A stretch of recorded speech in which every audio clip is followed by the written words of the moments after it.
1995年，一群智商极高的劫匪巧施连环妙计，从号称全球安保最严密的金融堡垒美国联邦储备银行盗取了多达2000吨的黄金。关于这个故事的来龙去脉，大家可以翻找我们在几年前解说的电影《虎胆龙威3纽约大劫案》。本期节目，天成再给大家解说一部关于从美联储盗取数亿美元巨款的惊险故事。不过，此次的盗贼并不是持枪悍匪，而是一名50多岁的清洁女工和她的2名女同事。那么，他们究竟是怎样完成这项看似不可能的任务的呢？我们的故事还要从女主角玛丽开始叙述。玛丽是一名年过50的全职太太，在过去的30年里，她的生活始终围绕着家庭展开。除了每天打理宽敞的别墅外，就是照顾丈夫和1双儿女的饮食起居。生活过得虽不算大富大贵，却也安稳舒适。然而在1年前，玛丽的丈夫老马突然遭遇公司裁员，从一名收入丰厚的高管沦落为找不到工作的失业中年男。1年来，夫妇俩只能依靠存款维持日常生活，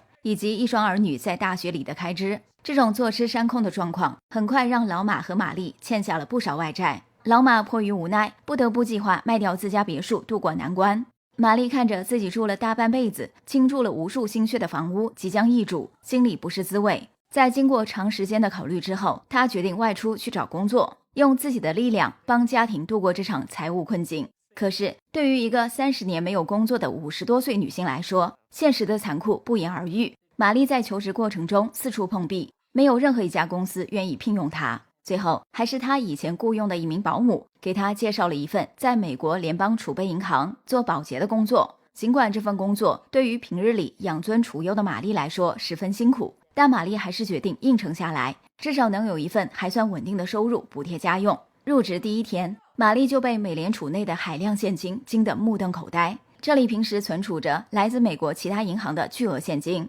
此外，美联储有一项特殊功能引起了玛丽的注意，那就是他们定期会从存储的现金中筛选出破损、陈旧以及发行年代比较久远的旧钞，进行集中销毁，然后再从印钞厂运来同等金额的新钞，以确保实际存储现金数量不变。玛丽在工作过程中发现，美联储每天销毁的旧钞至少都有好几百万美元。这些被送进碎纸机里的钞票其实都能在市面上正常流通，仅仅是因为这些钞票的外观陈旧或破损，才被变成了一堆废纸屑。看着一捆捆整齐堆放在一起等待被销毁的旧钞，玛丽的脑海中闪过一个近乎疯狂的想法：既然这些钱都将会被变成垃圾，何不把它们偷出来自用呢？有了这个想法之后，玛丽开始利用工作纸扁仔细观察旧钞销毁的整个流程。这个流程极为严谨，每个环节几乎都找不到漏洞。流程的第1步是筛选和封装。每天进入美联储的所有现金都会先被送到分拣室，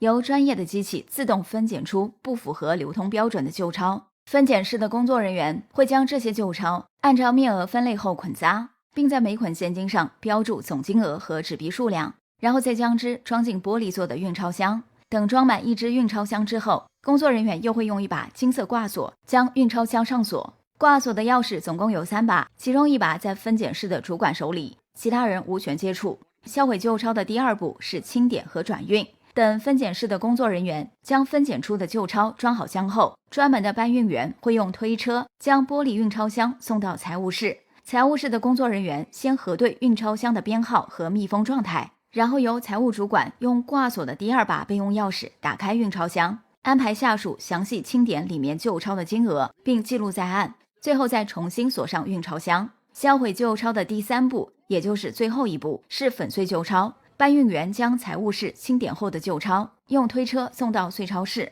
碎钞室的碎钞员这时会拿出挂锁的第3把备用钥匙，打开运钞箱，将里面的纸币一捆一捆的丢入一台大型碎钞机中，粉碎成细小的纸屑。这些纸屑也会被统一收集，交由专业机构进行处理，以确保粉碎后的纸币绝无复原的可能。除了严格的销毁流程之外，美联储内部的监控系统更是遍布各个角落。玛丽在打扫监控室附近时注意到，除了员工更衣室和厕所这2个涉及个人隐私的场所外，银行内部的其他角落，无论是走廊、电梯、分拣室、财务室还是碎钞室，甚至是清洁工具间的门口，全都安装了高清摄像头。每个摄像头的实时画面直接传输到监控室的显示屏上，由安保人员24小时不间断监视。而安保室的主管老胡经验丰富，观察力强，在美联储工作10几年来，从未出现过纰漏。不仅如此，老胡对美联储的每一名员工的作息时间、工作路线都了如指掌，甚至某个员工一天去过几次厕所，每次在厕所内停留多长时间，都能做到心里有数。更关键的是，美联储的员工在上班前和下班后都要通过安检，老胡有时候还会随机对员工进行搜身。总而言之，想要从美联储将现金偷出来，简直比登天还难。玛丽在了解完整个税钞流程以及美联储的安保系统之后，立时像是泄了气的皮球，就此打消了偷钱的念头。几天后的一个傍晚，他在下班后逛超市时，目光突然被货架上的一款金色挂锁吸引。这款挂锁的外观、锁芯结构居然和美联储运钞箱上的挂锁一模一样。在看到挂锁的一瞬间，玛丽的大脑飞速运转，一个原本模糊的搞钱计划开始渐渐在她的脑海中变得清晰起来。第二天上班时，玛丽在工作过程中开始留意待销毁旧钞停留过的每一个房间，以及分拣室的运钞箱存放位置、财务室人员的走动规律、税钞室的工作时间等信息，同时仔细确认了每个角落里摄像头的覆盖区域。经过半个多月的观察和摸索，玛丽终于找到了美联储内的几个监控死角，并根据掌握的信息进一步完善了自己的偷钱计划。不过他很快意识到，仅凭他一人之力绝无可能将钱从银行内偷出来，他还需要2个靠得住的帮手协助，才能完美的实施计划。而且这2个人的工作必须其中一人是负责打开运钞箱将旧钞扔进税钞机的税钞员，另一个是负责转运运钞箱的搬运员。确定好合作目标后，玛丽有的放矢，先是找到税钞员戴姐打探虚实。戴姐是一名单亲妈妈，独自抚养着2个正在上小学的儿子。玛丽在税钞室打扫卫生时，经常听到戴姐抱怨自己的工资太低，无法给孩子们提供更好的教育环境。她一直想要将2个儿子送到教学质量更好的私立学校，无奈私立学校昂贵的学费和赞助费让戴姐望而却步。玛丽得知戴姐的财务困境，在一次下班后主动找到她，坦诚说出了自己的偷钱计划。戴姐听完后纠结多日，最终决定跟着玛丽一起搞钱。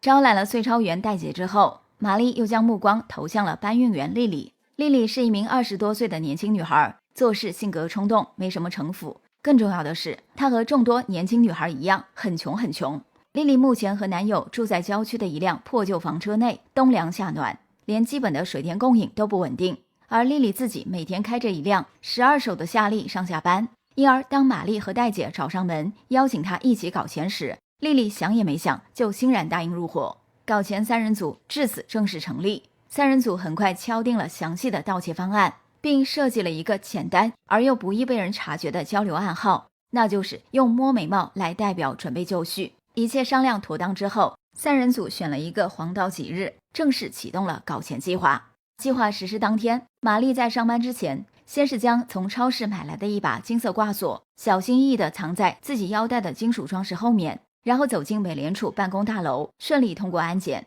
将挂锁带进银行，藏入了女性更衣室的储物箱内。午餐期间，玛丽在食堂里摸了摸眉毛，向戴姐和丽丽传递出准备就绪的暗号。戴姐看到之后也摸了摸眉毛表示回应，可是2人瞅了丽丽半天，也没见到对方展示伸手摸眉毛的动作。玛丽担心事情有变，赶紧用眼神将戴姐和丽丽叫到厕所，质问丽丽为何还没准备好。丽丽赶忙解释称，自己心里实在太紧张，而且有一种不好的预感，总觉得今天不适合行动。玛丽和戴姐都对丽丽的说法感到无语，却也无可奈何。没有丽丽的配合，光靠他们2人根本无法执行既定计划。无奈之下，玛丽只得暂时取消了行动。然而谁也没有想到，就在当天下班时，安保室的主管老胡突然要求对银行的全体员工进行搜身。正是丽丽的神奇预感，让搞钱3人组逃过一劫，否则3人今天下班后就不用回家了，而是直接前往警局过夜。第2天上班之后，搞钱3人组调整好心态，决定重启计划，以免夜长梦多。当天上午，玛丽推着清洁车来到财务室打扫卫生。此时，财务室里的工作人员们都在忙着清点即将销毁的旧钞，大家注意力高度集中，完全没有注意到身边的清洁工。玛丽则利用清洁车作为掩护，通过财务室角落里的监控死角，悄然走到装有旧钞的玻璃运钞箱旁边。此时，运钞箱上的挂锁已被财务室的主管用钥匙打开，要等到工作人员们将旧钞清点完毕后再重新上锁。玛丽趁此机会快速拿出藏在身上的同款挂锁，替换掉了运钞箱上原来的挂锁，同时牢牢记下运钞箱的编号，然后假装正在打扫卫生，若无其事地走出了财务室。紧接着，玛丽来到厕所，将记下的运钞箱编号写在一张小纸条上，随后利用路过搬运区的机会，偷偷将纸条塞给了正在这里忙活的莉莉。莉莉看完纸条，随即推着车来到财务室，将那只换过锁、此时已被重新上锁的运钞箱搬上推车，准备送往穗超市。在等候电梯的当口，莉莉利用运钞箱作为掩护，迅速拿出玛丽提前交给她的钥匙，打开换过锁的运钞箱，从里面抽出几捆旧钞，塞入电梯旁边的垃圾桶内。更加巧妙的是，莉莉平时特别喜欢听音乐，工作时总戴着耳机，身体会跟着音乐肆意晃动，因而她偷钱的动作完美隐藏在了自己的手舞足蹈之中。即使从电梯旁边路过的同事也没有丝毫对莉莉起疑心。将旧钞塞入垃圾箱后，莉莉重新锁好运钞箱，假装无事地推着推车走进电梯，前往穗超市。玛丽则在几分钟后推着清洁车来到电梯旁边，大大方方地将垃圾桶内装有旧钞的黑色垃圾袋拎出来，扔进清洁车，然后推着清洁车直奔女厕所，将偷来的钱藏在厕所的隔间里，并将运钞箱原来的挂锁、写有编号的纸条以及打开新锁的钥匙一并放进厕所的垃圾桶。穗超员代姐旋即赶往厕所，将挂锁、纸条、钥匙从垃圾桶里掏出来，带进穗超市。最后在穗超过程中，神不知鬼不觉地将指定运钞箱的新锁换回原来的挂锁。至于里面的旧钞，则通通扔进穗钞机，究竟少了几捆，也就无人知晓。当天下班之前，搞钱三人组再次在女厕所碰面，将偷来的旧钞分成3份，塞入各自的内衣里。即便安保人员临时搜身，一般也不会触碰女性员工的私密部位。就这样，3人成功通过安检，将偷来的第一笔钱带出了美联储大楼。整个过程完美无瑕，没有引起任何人的怀疑。当天晚上，戴姐和莉莉来到玛丽家中，3人清点了今天偷来的现金，足足有几万美元，这差不多相当于戴姐大半年的工资，或是莉莉一整年的收入。3人欣喜若狂，一边在玛丽家的卧室里又蹦又跳，一边疯狂撒钱玩。就在这时，玛丽的丈夫老马忽然从外面回来，看着满屋子的现金和3个近乎癫狂的女人，老马很快明白是怎么回事。随后他沉着脸将玛丽拉到隔壁房间，质问这些钱是不是从银行偷来。玛丽见事情败露，只得对丈夫如实相告。老马听闻此言，赶忙劝说妻子立即收手，但此时的玛丽已被金钱冲昏头脑，她满不在乎地告诉丈夫，自己偷来的这些钱原本都要被销毁，既然如此，不如废物再利用，用它们来帮3个家庭度过经济难关。而且玛丽坚信搞钱3人组的偷钱计划非常隐秘，不可能被其他人发现。老马见妻子固执己见又信心满满，也没什么办法，总不能跑去警局告发他吧。此后的一段时间里，搞钱3人组使用相同的手法，一次又一次地将大量现金带出美联储。他们分工明确，配合更是越来越默契。玛丽负责统筹全局，观察形势，更换锁具；莉莉和戴姐则利用工作之便偷取现金和换回锁具。3人的每一次行动都堪称天衣无缝。随着偷来的钱越来越多，搞钱3人组的生活都发生了翻天覆地的变化。玛丽还清了家里的外债，保住了自家的豪华别墅，甚至将别墅内部装修一新。戴姐筹足了学费，将2个儿子转入了当地最好的私立学校，还给孩子们报了大量的兴趣班。莉莉则和男友重新购买了一辆崭新的豪华房车，并将自己上下班开的12手夏利更换成了名牌轿车，彻底摆脱了窘迫的生活。1年之后，搞钱3人组总共偷来的现金已达1000万美元。这天晚上，在玛丽的提议下，3人专门搞了一个庆功宴会。参加庆功宴的除了玛丽、戴姐和莉莉之外，还有玛丽的丈夫老马以及莉莉的男友安东。晚会上，老马看着眼前纸醉金迷的场面，心中愈发感到不安。他劝说搞钱3人组就此收手，以免出现意外，面临牢狱之灾。戴姐担心罪行败露，影响到自己的2个儿子，也表示可以见好就收。可是玛丽和莉莉却不同意。玛丽觉得现在攒的钱还不足以让自己后半辈子衣食无忧，莉莉则沉迷于花钱的快感，完全没有风险意识。经过激烈的争论，5人最终达成一致，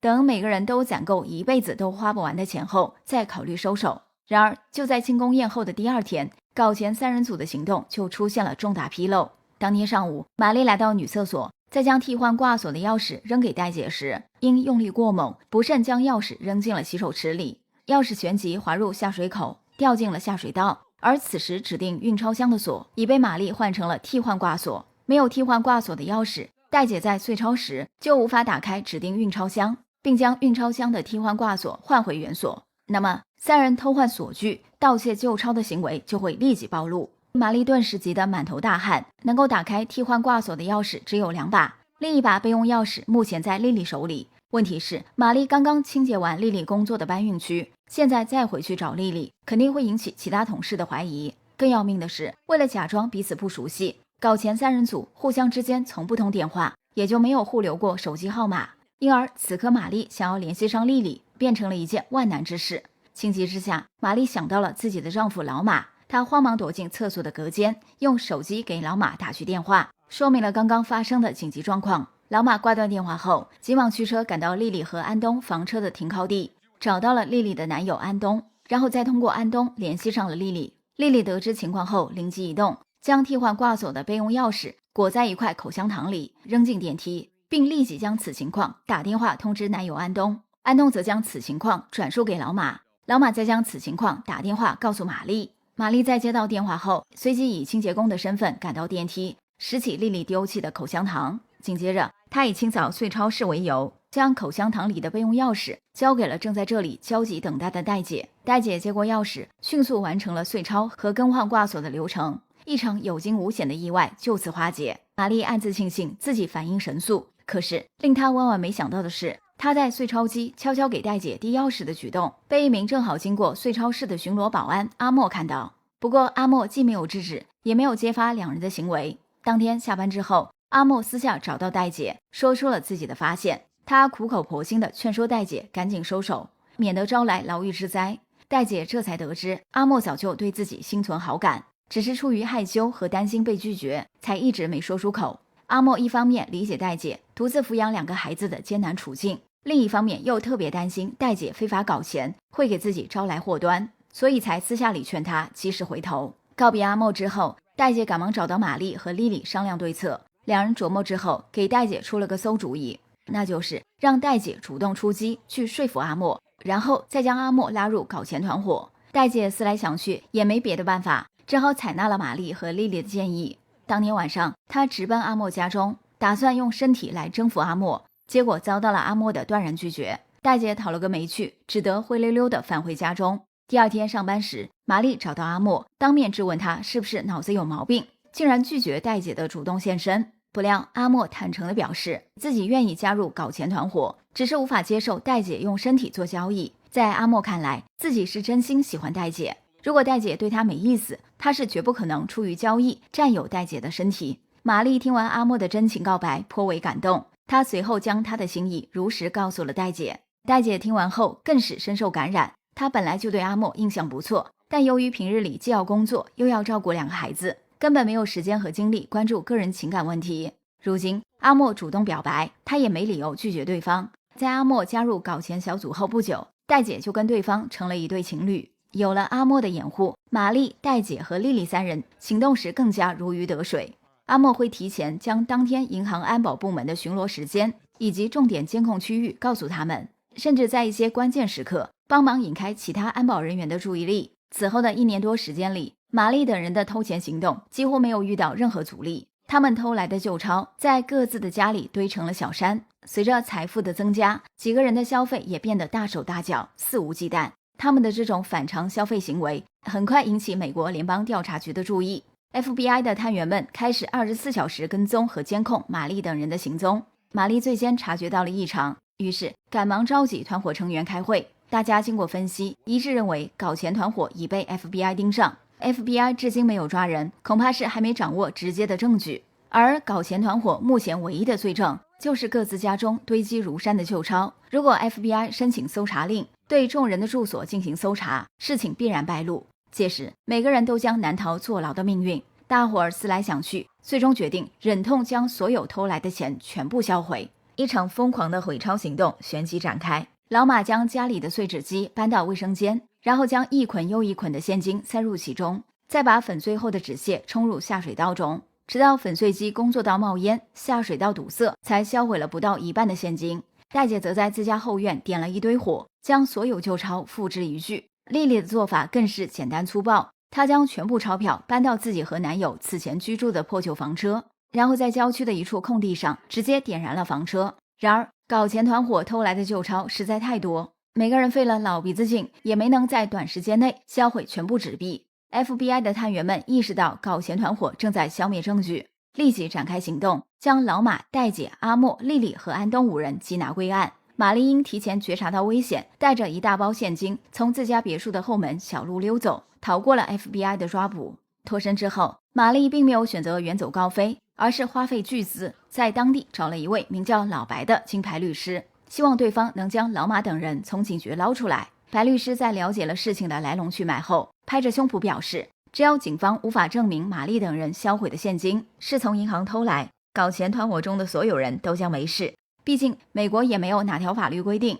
不准民众在家烧钱玩。当然，为了换取美联储和警方的谅解，避免陷入旷日持久的司法诉讼之中，搞钱团伙必须放弃所有非法所得，包括用偷来的钱购买的一切动产和不动产。在白律师的指导下，玛丽随后联系上了被关押在警局的老马等5人，让他们统一口径，坚决不要承认偷钱行为。与此同时，白律师开始和 FBI 以及美联储交涉，一方面强调警方证据不足，很难打赢官司，另一方面提出了双方和解的条件，那就是玛丽等人将所有非法所得当作罚款，以换取司法部门对他们不予起诉。 FBI 仔细排查了美联储最近几个月的每一帧监控录像，实在找不到玛丽等人犯案的罪证，而美联储保安室的主管老胡又不愿承认自己失职，坚决否认银行丢过钱，因而 FBI 最终同意了白律师的和解条件。就这样，老马等人很快恢复了人身自由，但众人又重新回到了以前的那种财务困顿的生活状态，过往的富贵宛如一场迷梦。不过我们的故事到这里并未结束。8个月后，美联储盗窃案的风声逐渐平息， FBI 也解除了对玛丽等人的监视。这天晚上，玛丽将戴姐、丽丽约到3人经常聚会的酒吧。走进酒吧之后，玛丽没有带2人去卡座，而是径直走向了酒吧的冷库。冷库的货架上摆满着鼓鼓囊囊的黑色垃圾袋，里面装着一捆捆的旧钞。原来玛丽早就料到有一天会东窗事发，所以她未雨绸缪，提前收买了酒吧老板，将一部分大面额的旧钞转移到了酒吧的冷库里。有了这笔钱，至少能保证3个家庭过上无忧无虑的中产生活。本期的故事来自于2008年上映的好莱坞犯罪喜剧《我为钱狂》。这个故事我们在5年前解说过一次，当时视频做的比较粗糙，所以此次重新做一版分享给大家。不过田成在这里还是要多提醒小伙伴们一句，电影里的情节仅供娱乐，大家看个热闹就好，千万别被剧情影响，产生任何不切实际的念头哦。节目的最后，田成也衷心祝愿大家都能通过诚实劳动、合法经营，早日实现财富自由。好啦，今天就到这里吧。喜欢我们节目的小伙伴，别忘了点个关注，让田成的声音长期陪伴你左右。下期见。